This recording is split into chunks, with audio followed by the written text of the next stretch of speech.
Des fois, tu as l'impression, si je prends assez soin de moi, si je prends assez de temps pour moi, si je m'occupe assez de moi, alors toutes mes ténèbres vont disparaître. Jésus est le seul qui peut te faire passer des ténèbres à la vraie lumière.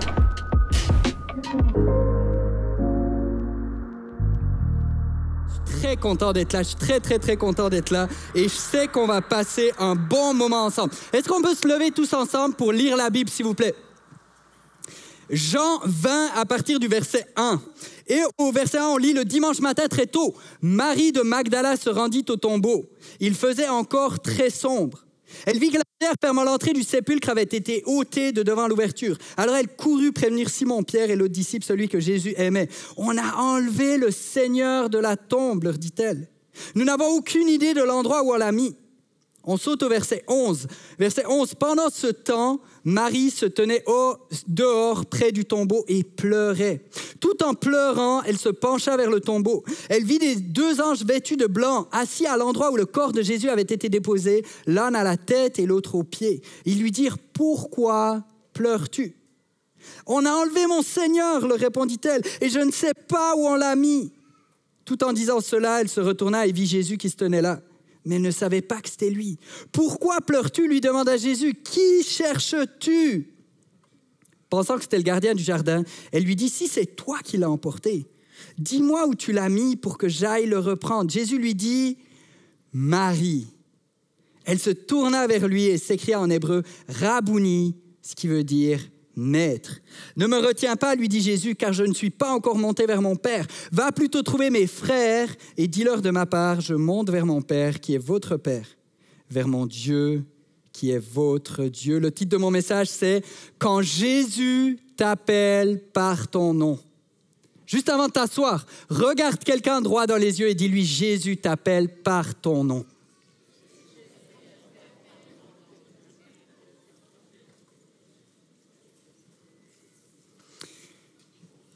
Qui était là avec nous la semaine dernière pour nos célébrations de Pâques?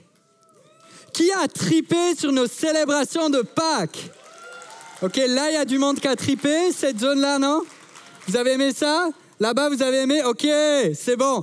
Et c'était tellement cool de vivre nos célébrations de Pâques. Et pour moi, Pâques, c'est vraiment la fête la plus importante dans le calendrier. Et c'est pas à cause des œufs ou des lapins, mais c'est à cause de ce qu'on a vu la semaine dernière.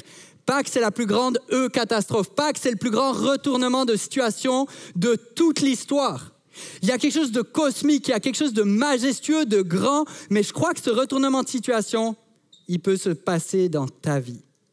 Je crois que cette catastrophe, elle peut se passer dans ta vie. Et c'est ce qu'on va voir aujourd'hui. On va se plonger tous ensemble dans l'histoire. On se plonge on se retrouve avec Marie de Magdala un dimanche matin, il y a environ 2000 ans. Et ce dimanche matin-là, Marie de Magdala, elle se lève de bonne heure et elle va au tombeau alors qu'il fait encore sombre. Le début du texte nous dit, le dimanche matin très tôt, Marie de Magdala se rendit au tombeau, il faisait encore très sombre. Quand il fait encore très sombre.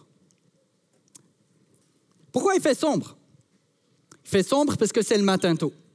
Et là, vous dites, c'est vraiment profond ce que tu viens de dire. C'est vraiment deep. Merci beaucoup. Mais j'aimerais vous proposer une autre lecture. Parce que ce qu'on lit, c'est écrit dans l'évangile de Jean. Et Jean, c'est pas juste un auteur qui raconte des faits historiques. Jean, c'est aussi un artiste. C'est aussi quelqu'un qui amène plein de pensées, de créativité dans ce qu'il écrit. Et ce qu'on voit dans l'évangile de Jean, c'est qu'il y a plein de thèmes qui traversent tout son évangile, qui traversent tout son livre. Et un de ces thèmes-là, c'est le contraste entre la lumière et l'obscurité. Il y aurait plein d'exemples à vous citer, mais je vous donne quelques exemples. Chapitre 1, verset 4. En lui résidait la vie et cette vie était la lumière des hommes. La lumière brille dans les ténèbres et les ténèbres ne l'ont pas étouffée. Au chapitre 3, Nicodème visite Jésus la nuit, mais il va trouver la lumière pour sa vie. Au chapitre 8, verset 12, « Moi, je suis la lumière du monde, dit-il. Celui qui me suit ne marchera pas dans les ténèbres, il aura la lumière de la vie. » Au chapitre 12, verset 46, Jésus invite ses auditeurs à passer de l'obscurité à la lumière. Il y a tout un contraste entre l'obscurité et la lumière dans l'évangile de Jean. Et ici, Jean dit, il faisait encore très sombre. Je crois que Jean n'est pas en train de nous annoncer la météo ou de nous dire quel moment de la journée on est. Je crois que Jean est en train de nous parler d'une vérité beaucoup plus profonde. Je crois qu'il y a une signification beaucoup plus profonde. Je crois qu'on a tous déjà vécu des moments où il fait encore très sombre. Je crois qu'on a tous vécu des moments où on a l'impression que c'est la nuit autour de nous. Je crois qu'on a tous vécu des moments où on a l'impression que c'est juste les ténèbres autour de nous. Il n'y a pas longtemps de ça, j'ai traversé une saison d'anxiété profonde. Puis je me souviens que dans cette saison-là, je disais à ma femme, hey, ce que je traverse en ce moment, je ne le souhaite pas à mon pire ennemi. J'avais l'impression que les ténèbres étaient tellement profondes que personne ne pourrait jamais comprendre ces ténèbres que je traversais. J'avais l'impression que les ténèbres étaient tellement profondes que je ne verrais jamais la lumière à l'autre bout du tunnel. Et il y en a, tu es dans un découragement profond. Tu n'as plus le goût à la vie. Il y en a, tu traverses une situation financière difficile. Puis, tu ne sais pas comment t'en sortir. Tu viens de perdre ta job. Puis, parfois, l'obscurité, ce n'est pas nos circonstances. Parfois, l'obscurité, c'est beaucoup plus subtil que ça. Parfois, tu es rendu dans la vie à un endroit où tu as tout ce que tu as toujours souhaité. Tu souhaitais une famille, tu as une famille. Tu disais, j'aimerais ça avoir une business, tu as une business. Tu dis, j'aimerais ça être propriétaire, tu as une maison, tu as plusieurs maisons. Tu loues des appartements. Tu te dis, j'aimerais ça voyager, j'aimerais ça explorer le monde. Tu peux le faire. Tout ce que tu te souhaitais, tu l'as. Et quelque part, tu es au fond de toi, tu réalises, il manque de quoi? Tu es malheureux, puis tu ne comprends pas. Tu dis, c'est pas normal. Je ne devrais pas être dans les ténèbres, je ne devrais pas être dans l'obscurité parce que tout va bien. Quand je fais un pas de recul, que je regarde ma vie, j'ai l'impression que ma vie va vraiment, vraiment bien. Mais j'ai l'impression qu'il y a de la noirceur autour de moi. Mais laisse-moi te dire, parfois on traverse les ténèbres. Mais la seule chose qui est pire que de traverser les ténèbres, c'est quand les ténèbres sont à l'intérieur de toi. Et c'est ce que Marie avait vécu. Avant sa rencontre avec Jésus, Marie était l'ombre d'elle-même. Luc 8, verset 2 nous dit que Jésus était accompagné des 12 et de quelques femmes qu'il avait délivrées d'esprits mauvais et guéries de diverses maladies. Marie, appelée Marie de Magdala, dont il avait chassé 7 démons. Marie était possédée par les ténèbres. Marie avait 7 esprits mauvais. Et dans la Bible, la seule autre histoire qui parle de plusieurs esprits mauvais, c'est Marc 5. C'est un gars qui vit dans les tombes, qui terrorise tout le voisinage. Personne n'est capable de le maîtriser. Et Marie avait plusieurs esprits mauvais. Puis le chiffre 7 dans la Bible a toute une signification. Le chiffre 7 signifie la plénitude, la totalité. Le chiffre 7 signifie que c'est complètement. Maintenant, Marie est complètement dans la nuit. Marie est totalement dans l'obscurité, complètement envahie par la noirceur. Elle traverse la vie sans espoir, sans perspective, torturée constamment par l'ennemi. Et il y en a qui comprennent ce que je dis. Parfois, il y a des choses qui nous rattrapent. Parfois, il y a une addiction qui vient, puis t'es tellement, ça change tout. Tu as l'impression que ça t'obsède. Il n'y a plus que cette affaire-là dans la vie. Toutes tes pensées sont dirigées vers cette affaire-là. Et ça change complètement tes comportements. Les gens autour de toi te disent que tu changes. Parfois, dans la vie, il fait très sombre. Et c'était la situation de Marie. Elle était dans la nuit la plus totale. Mais c'est dans la nuit la plus totale qu'elle a rencontré Jésus. Jésus l'a délivrée. Jésus l'a guérie. Sa vie change. Elle retrouve l'espoir. Elle retrouve le goût à la vie. Sa vie est incroyable. Marie revit. Les amis, et il y en a, ce message est pour toi. Jésus est le seul qui peut te faire passer des ténèbres à la vraie lumière. Jésus est le seul qui peut redonner un vrai sens à ta vie. Jésus est le seul qui peut donner un sens à ta vie, peu importe les circonstances. Peu importe tes succès, peu importe tes échecs, si Jésus te donne une perspective, si Jésus te donne la lumière, ça va tout changer. Et vous l'avez entendu, la semaine prochaine, il y a les baptêmes. Ça va être malade, viens au baptême. C'est une journée de célébration de fou. Et on a presque 60 baptisés. Et chacune des histoires, c'est une histoire de fou. Et je voulais juste vous raconter une des histoires. Il y a un gars qui s'appelle Sylvain qui va se faire baptiser la semaine prochaine. Et Sylvain, on se parlait la semaine passée à Pâques, on était là en arrière, puis il me racontait son histoire encore une fois. Et il m'a raconté son histoire, puis il m'a dit, tu sais, moi j'ai grandi dans une famille dysfonctionnelle. Très tôt, j'ai subi des abus. Alors que j'étais enfant, alors que j'étais innocent, on m'a volé mon innocence. J'ai été abusé de plein de manières différentes. Très tôt, quand j'étais encore enfant, j'ai vu ma mère qui a fait une tentative de suicide. J'étais dans la noirceur la plus totale. J'étais tellement dans la noirceur que plusieurs fois, j'ai essayé de mettre fin à mes jours. Mais Dieu ne voulait pas que je mette fin à mes jours. Puis il m'a dit, il y a 24 ans, j'ai eu comme une petite lumière qui est venue dans ma vie. Je suis devenu papa. Je suis devenu papa d'une fille, puis ma fille, c'est devenu ma raison de vivre. Puis j'ai tout donné pour ma fille. Ma fille, elle me donnait de la lumière dans ma noirceur, elle me donnait une perspective à vivre. Mais l'année dernière, d'une façon tragique, la fille de Sylvain est décédée. Puis là, elle a replongé dans la noirceur la plus totale. Mais dans sa noirceur, dans la nuit la plus noire, dans la nuit où il faisait sombre, Jésus est venu le chercher. Jésus l'a sorti de ses ténèbres. Jésus l'a libéré. Il me racontait en pleurant. Hier soir, on s'appelait. Il pleurait. Il m'a dit, je veux que les gens sachent que si Jésus a pu me sortir des ténèbres, Jésus peut le faire pour n'importe qui. Est-ce qu'on peut donner de l'amour à Sylvain, s'il vous plaît?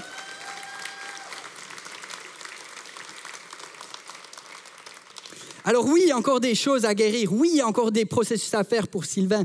Mais Dieu a donné une nouvelle perspective à Sylvain. Marie était dans les ténèbres. Jésus l'a délivrée, puis là, elle a trouvé la lumière, elle a goûté à la vraie vie. Et en plus, elle est en route avec Jésus. Elle se dit, c'est fou. Jésus, c'est celui qu'on dit qui va être le Messie. C'est lui qui va nous délivrer des Romains. Peut-être que j'aurai même une place dans son nouveau royaume. Ça va être fou. Ma vie commence à avoir de la perspective. Mais tout ça, c'était quelques mois avant ce dimanche-là. Puis ce dimanche matin-là, ça fait 3 jours que Jésus est mort, que Jésus est crucifié. Tous ses espoirs sont anéantis. Elle revit le désespoir qui la tenait prisonnière il y a quelques mois. Puis la seule chose qui lui reste à faire, c'est juste d'aller vers le tombeau et de payer un dernier honneur à Jésus, au corps mort de Jésus. Et ce dimanche matin-là, il faisait encore très sombre. Et alors qu'elle veut prendre soin du corps sans vie de Jésus, elle fait face à une autre mauvaise nouvelle. Le corps n'est plus là. Il a été volé. Elle éclate en sanglots. On lui a volé le dernier élément de consolation qu'elle avait. Elle a perdu Jésus. Marie a perdu Jésus. Et il y en a, tu es ici ce matin, puis ça fait plusieurs semaines, ça fait plusieurs mois, ça fait plusieurs années que tu as fait une rencontre avec Jésus, puis cette rencontre a changé ta vie.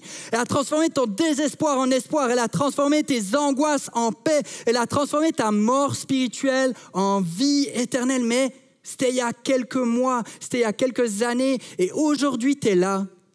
Et comme Marie, tu es de retour à un endroit où il fait sombre.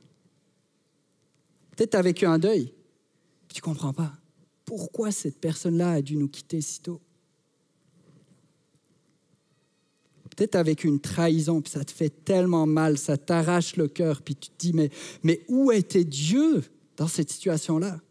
Où était Dieu alors que j'avais besoin de lui? Il y en a, tu vis une crise dans ta famille présentement, puis la question qui t'anime, c'est pourquoi? Pourquoi? J'aimerais dire, vivre pour Dieu ne nous garantit pas une vie sans ombre. Vivre pour Dieu ne nous garantit pas une vie sans question. Vivre pour Dieu ne nous garantit pas une vie sans difficulté. Moi, ça fait des années que je suis Jésus, mais je vis du découragement. Pas plus tard qu'hier, alors que je préparais ce message, j'étais découragé. Parfois, tu vis du découragement. Ça fait des années que je suis Jésus. Mais il y a des moments où ça m'arrive de douter. Jean-Baptiste aussi a douté. Jésus était à l'aise avec Jean-Baptiste. Jésus est à l'aise avec moi. Parfois, ça m'arrive d'avoir l'impression d'avoir perdu Jésus. Et je crois qu'un des mythes qu'on doit déconstruire, c'est que la vie chrétienne, c'est une progression linéaire. Tu donnes ta vie à Jésus, puis là, ta vie fait que s'améliorer. Puis tout va bien, puis c'est facile. Puis tu vas de gloire en gloire, de victoire en victoire. Mais la réalité, c'est que c'est beaucoup plus complexe. La réalité, c'est qu'il y a des saisons où on traverse la vallée de l'ombre de la mort. Comme Marie, parfois il fait sombre dans nos vies. Comme Marie, on sent le poids du silence de Dieu. Comme Marie, on a parfois l'impression d'avoir perdu Jésus. Mais laisse-moi te dire, il y a une grande différence entre nous et Marie ce matin-là. Parce que nous, on sait que Jésus a vaincu la mort. Nous, on sait que le tombeau est vide. Nous, on sait que Jésus est ressuscité. Est-ce qu'il y en a dans la place qui le savent?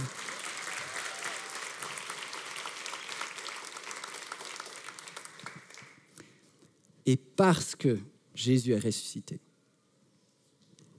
si tu choisis de lui donner le contrôle de ta vie, peu importe qu'est-ce que tu vas vivre, peu importe qu'est-ce que tu vas traverser, peu importe tes circonstances, Jésus est avec toi. Et ça change tout. Dans la nuit, quand il fait sombre, la seule lumière qui chasse vraiment l'obscurité, c'est la lumière de Jésus. Et dans son moment d'obscurité, le plus profond, Marie rencontre Jésus lui-même. Marie se tient en face de Jésus, mais Marie est tellement prise par son obscurité qu'elle ne voit pas Jésus, elle ne reconnaît pas Jésus.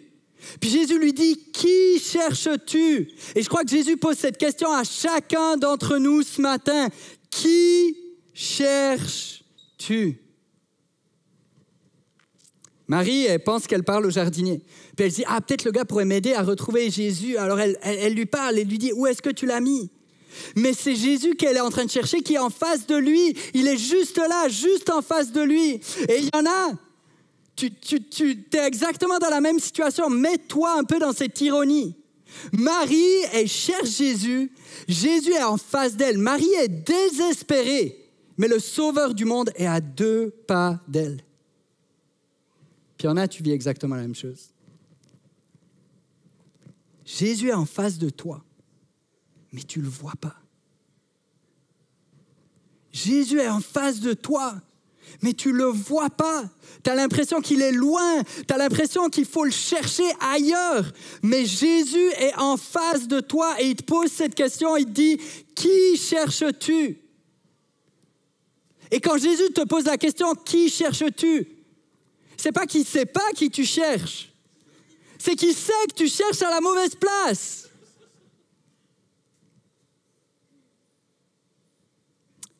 Qui cherches-tu? Jésus est en train de te dire, arrête de chercher la réponse aux questions les plus profondes de la vie dans une relation. Tu ne pourras jamais avoir assez d'amour de cette personne. Tu ne pourras jamais avoir assez d'affection de cette personne-là. Tu ne pourras jamais avoir assez d'attention de cette personne-là. Tu ne pourras jamais avoir assez de valorisation de cette personne-là. Qui cherches-tu? Jésus te dit, arrête de chercher dans le magasinage. Tu vas acheter une bébelle de plus, puis ça va juste remplir ta maison. Ça ne va pas t'aider à répondre aux questions les plus profondes de ta vie. Jésus te dit, arrête d'idolâtrer le moi. Des fois, tu as l'impression, si je prends assez soin de moi, si je prends assez de temps pour moi, si je m'occupe assez de moi, alors toutes mes ténèbres vont disparaître. Laisse-moi dire, ce n'est pas la seule réponse. Ce n'est pas la bonne réponse à cette question, qui cherches-tu? Henry Nouwen, qui est un professeur néerlandais, qui a écrit des dizaines de livres, qui a été professeur à Harvard, à Yale, qui a été un des grands exemples pour la spiritualité chrétienne pour beaucoup, beaucoup de monde, pour toute une génération. Ce gars-là a vécu une saison extrêmement douloureuse, une saison extrêmement sombre. Il a vécu une dépression profonde dans la dernière tranche de sa vie. Et dans cette dépression, dans cette noirceur, il a écrit un journal intime. Et il a publié ce journal intime. Et une des questions qui l'habitait dans cette quête, c'était « Qui cherches-tu » Et il l'a formulé comme ça, il a dit « Tu te sens submergé par les distractions, les fantasmes, le désir troublant de te jeter dans un monde du plaisir. Mais tu sais déjà que tu n'y trouveras pas la réponse à ta question la plus profonde. La réponse ne se trouve pas non plus dans le ressassement des événements passés, ni dans la culpabilité, ni dans la honte. Parfois, on cherche Jésus, mais on le cherche à la mauvaise place. Mais parfois, c'est vraiment Jésus qu'on cherche. Mais comme Marie, on cherche un faux Jésus, un Jésus qui correspond exactement à notre imagination.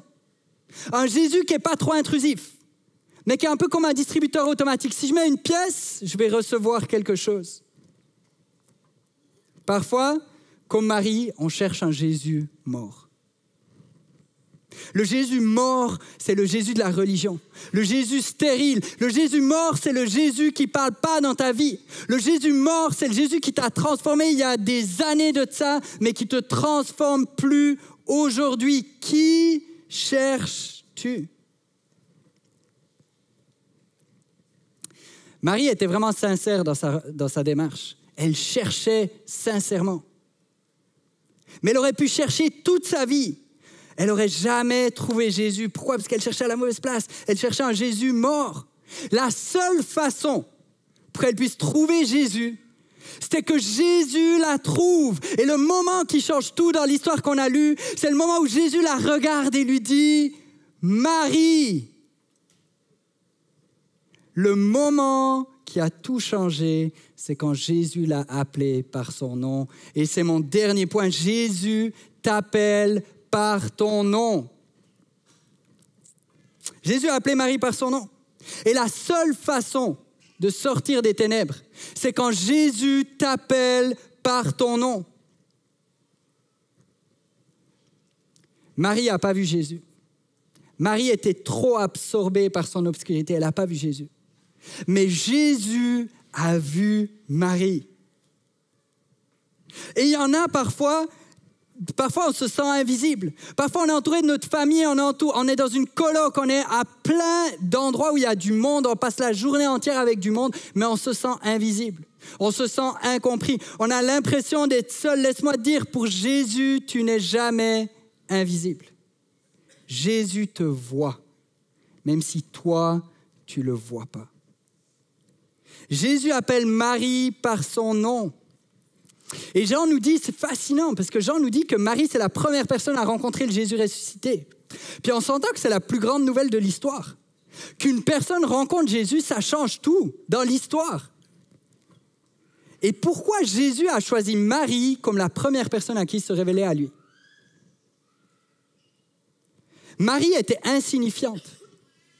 À l'époque, une femme avait très peu de statut. À cette époque-là, c'était terrible. Une femme ne pouvait même pas témoigner devant un juge, devant un tribunal, puisque le témoignage d'une femme n'avait aucune valeur.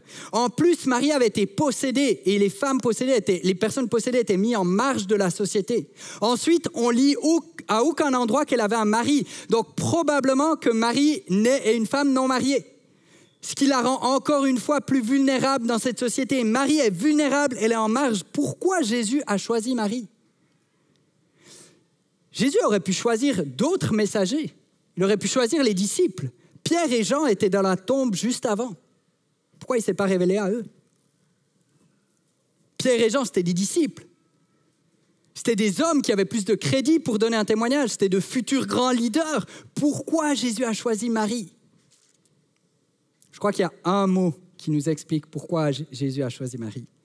Et c'est la grâce. Parce que Jésus a juste voulu que ce soit Marie. Et l'enseignement pour nous est le suivant. Si Jésus a appelé Marie par son nom, peu importe qui tu es ce matin, peu importe qui tu es, Jésus t'appelle par ton nom. Peu importe que tu sois une bonne personne, Jésus t'appelle par ton nom, que tu sois tout croche, Jésus t'appelle par ton nom, que tu as l'impression que ta vie est finie, que tu as pris trop de mauvaises décisions, Jésus t'appelle par ton nom, que tu as l'impression d'être au contrôle de tout ce qui se passe dans ta vie, Jésus t'appelle par son nom. C'est ce qu'on appelle la grâce, mes amis. Et le verset 17 illustre encore mieux la grâce. Le verset 17, Jésus dit à Marie, « Ne me retiens pas, lui dit Jésus, car je ne suis pas encore monté vers mon Père. Va plutôt trouver mes frères. Et dis-leur de ma part, je monte vers mon Père qui est votre Père, vers mon Dieu qui est votre Dieu. » Va trouver mes frères. La plupart des commentateurs disent qu'en parlant de ses frères, Jésus dit, va trouver mes disciples. Et c'est ce que Marie comprend aussi, puisqu'elle va parler aux disciples juste après. Et Jésus les appelle mes frères. On s'entend que c'est les doutes qui l'ont abandonné 3 jours avant. Alors qu'il était seul, qui faisait face à un jugement complètement faussé. Alors qu'il était seul, qui faisait face au pire supplice de l'Empire romain. Alors qu'il était seul, qui faisait face à la croix, ces gars-là l'ont abandonné. Pierre l'a renié. Judas l'a trahi, les autres l'ont abandonné complètement. Jésus parle des gars qui l'ont lâché dans le moment le plus deep de sa vie. Je veux dire que si j'avais été à la place de Jésus, je ne pense pas que j'aurais dit « Va raconter cette bonne nouvelle à mes frères ». J'aurais dit « Va voir ces lâcheurs, dis-leur qu'on se voit demain matin à 10h dans mon bureau, puis je vais leur dire les vraies affaires. Puis je vais leur poser les vraies questions. Pierre, ça va, tu t'es bien réchauffé autour du feu ? Quand tu disais que tu ne me connaissais pas, je t'ai bien entendu, j'ai tout vu. Moi, je faisais face à la mort, toi, tu étais là, tranquille, en train de te réchauffer. Les autres, ça va, c'était des bonnes vacances, 3 jours, tranquille, vous êtes partis, alors que j'avais besoin de vous. J'ai tout donné pendant 3 ans, vous êtes sérieux ? Non, heureusement que je ne suis pas Jésus. Hein. Jésus dit, va trouver mes frères. Et ça, mes amis, c'est la grâce. Jésus leur a pardonné. Les gars ont fail complètement. Les gars ont échoué complètement. Mais Jésus dit, va trouver mes frères. Puis il continue, il dit, je monte vers mon Père qui est votre Père, vers mon Dieu qui est votre Dieu. Puis cette phrase-là, elle est un peu spéciale, cette tournure de phrase. Je vais voir mon Père qui est votre Père. Tu sais, quand moi je parle à mon frère, je ne vais pas lui dire « Hey, Joe, on va aller visiter mon père qui est aussi ton père. » Okay? C'est un peu bizarre. Hein? Je vais dire « On va voir notre père. » Ou parce que je suis suisse, je vais dire « On va voir le pape. » Mais, je suis suisse, mais vous ne comprenez pas, c'est normal. Mais Jésus dit « Je vais voir mon père qui est votre père. » Pourquoi ? Laissez-moi vous proposer. Jésus avait une relation parfaite avec le Père. Jésus avait une relation d'intimité, une harmonie parfaite avec Dieu le Père. Jésus est de toute éternité, depuis avant la création, avec Dieu son Père. Jésus a cette relation parfaite et là il dit, grâce à la résurrection, mon Père devient votre Père. Grâce à la résurrection, tu es adopté dans la famille. Grâce à la résurrection, tu peux avoir la même relation avec Dieu que Jésus lui-même a avec Dieu. Et il y en a, tu as eu un père, tu n'as peut-être pas eu de père, tu n'as jamais connu ton père. Il y en a eu, ton père, c'était vraiment pas religion. Laisse-moi juste te dire, Dieu est un père parfait. Grâce à la résurrection, les amis, on est adoptés dans la famille. Grâce à la résurrection à la chapelle, on fait partie de la famille de Dieu. Pas parce qu'on a été parfait, pas parce qu'on n'a jamais fait d'erreur, pas parce qu'on n'a jamais fait de péché, mais parce que Jésus est mort sur une croix et qu'il est ressuscité pour nous donner la vie, pour nous donner accès au Père, pour nous donner une nouvelle famille. Est-ce qu'il y en a qui le croient ce matin?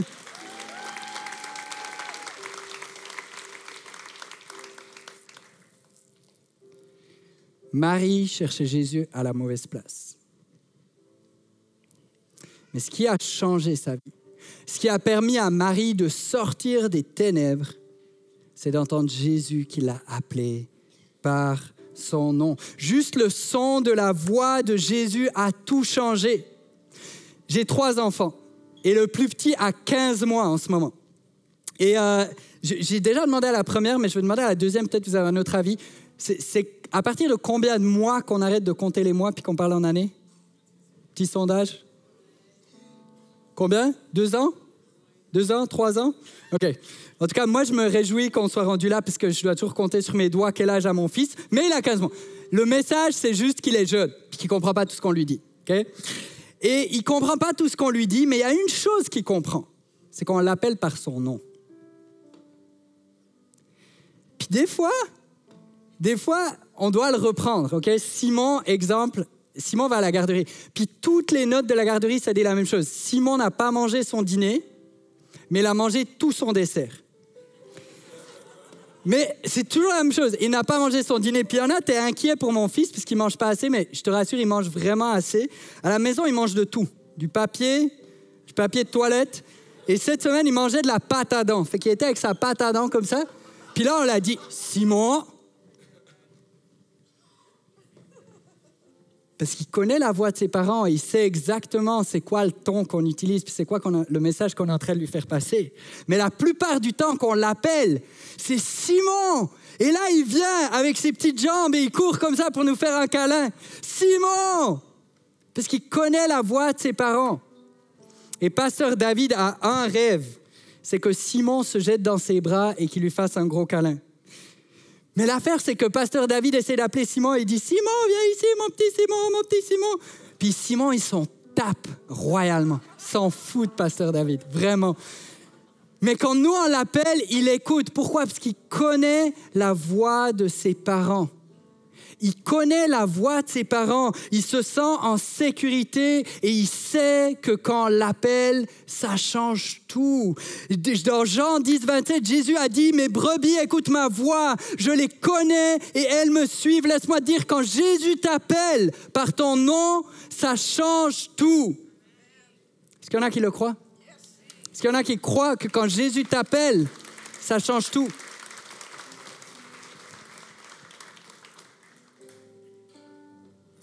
Comme Jésus a appelé Marie ce matin-là, Jésus m'appelle ce matin-là. Quand je me sens en marge, quand je ne me trouve pas à ma place, quand je me sens invisible, Jésus m'appelle par mon nom. Quand j'ai l'impression que tout va bien dans ma vie, Jésus m'appelle par mon nom parce que j'ai besoin de Jésus pareil. Quand je suis découragé, Jésus m'appelle par mon nom. C'est le seul qui peut vraiment me donner un encouragement qui dure. Quand j'ai l'impression d'être absorbé par la honte, Jésus m'appelle par mon nom et il me restaure dans ma dignité. Jésus m'appelle par mon nom, qui que tu sois ce matin. Jésus t'appelle par ton nom. Alors qu'on arrive à la fin de ce message, est-ce qu'on peut juste pencher la tête tous ensemble?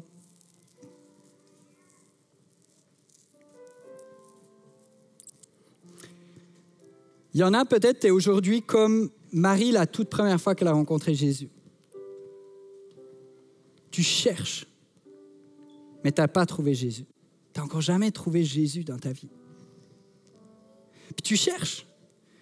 Peut-être tu es conscient que tu cherches, ou peut-être tu es inconscient que tu cherches, inconsciemment, mais tu vas d'une affaire à l'autre. Tu sautes d'un projet à l'autre. Tu sautes d'une relation à l'autre. Tu passes d'une affaire à l'autre, puis tu as l'impression, j'ai besoin juste d'un peu plus. Juste un peu plus, juste un peu plus d'argent, juste un peu plus de statut, juste un peu plus de relations, juste un peu plus de valorisation, juste un peu plus d'appréciation. Puis tu as l'impression, j'ai juste besoin d'un peu plus. C'est parce que tu cherches. Peut-être que tu ne te rends même pas compte que tu cherches Jésus. Mais laisse-moi te dire, je suis sûr que si tu es ici ce matin, c'est parce que Jésus te cherche. Jésus te cherche. Jésus t'appelle par ton nom. Ce n'est pas un hasard que tu sois ici ce matin. Peu importe pourquoi tu es venu. Peut-être que tu étais allé à Pâques, tu as décidé de revenir parce que tu as aimé ça. Peut-être que tu es tombé par hasard sur la chapelle. Mais si tu es ici, c'est pas un hasard, c'est que Jésus t'appelle par ton nom. Et que tu ressentes la noirceur ou que tu la ressentes pas autour de toi, Jésus veut te sortir de tes ténèbres. Jésus t'appelle par ton nom.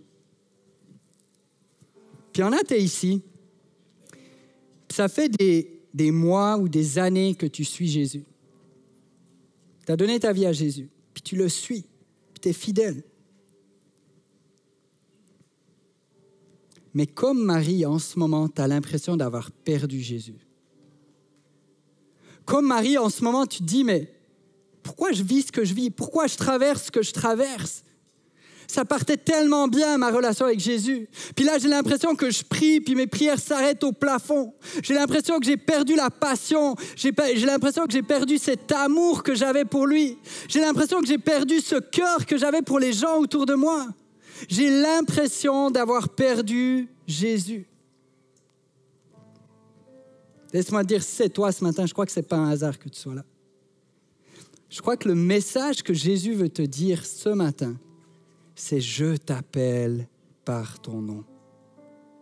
Prenons juste un instant, puis visualise Jésus qui t'appelle par ton nom, puis tu mets ton nom à la place du silence. Et visualise Jésus qui t'appelle par ton nom. Parce que Jésus t'appelle en ce moment. Prenons juste 10 secondes de silence.